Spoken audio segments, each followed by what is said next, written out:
முதலமைச்சர் விவசாயிகளை வாழ்விப்பதற்காக அந்த திட்டத்தை ரத்து செய்தார். அவர்கள் கனவை பொடியாக்கினார். அதனால் தான் அவர்கள் தவிக்கிறார்கள். தவியோ என்று சட்டசபையில் தவிக்கிறார்கள். அவர்கள் தான் தவிக்கிறார்கள். நீதி தமிழகத்தினுடைய அனைத்து கட்சிகளும், திராவிட முன்னேற்ற கழக தவிர்த்த அனைத்து கட்சிகளும் இந்த ரத்து செய்ததை வரவேற்கிறார்கள். முதல்வருக்கு நன்றி சொல்கிறார்கள்.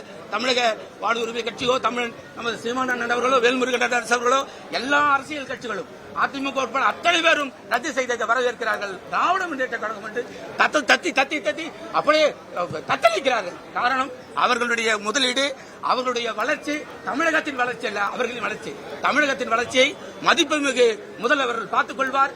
விமான நிலைய திட்டத்தை வேறு ஒரு பகுதி மாற்றி நிச்சயமாக ஒரு 3-4 மாதங்களில் உருவாக்குவார். விவசாயத்தையும் காப்பாற்றுவார், தொழிலையும் காப்பாற்றுவார், மக்களையும் காப்பாற்றுவார், அனைவரையும் காப்பாற்றுவார். நன்றி. சுப்பிரமணியன், தலைவர், பரந்தூர் பசுமை விமான திட்ட போராட்ட குழு. இன்னொரு விஷயம், இதற்காக எங்களுக்கு குரல் கொடுத்த அனைத்து அமைப்புகளுக்கும், அரசியல் கட்சி தலைவர்களுக்கும் மனமார்ந்த நன்றி. பொதுவா இந்த செய்தியாளர்கள் ஊடகத்துறை இல்லைன்னா எங்க போராட்டம் வெற்றி பெற்றிருக்காது. அனைத்து ஊடகம் செய்தியாளர்களுக்கு எங்கள் மனமார்ந்த நன்றியை உரித்தாக்குகிறோம்.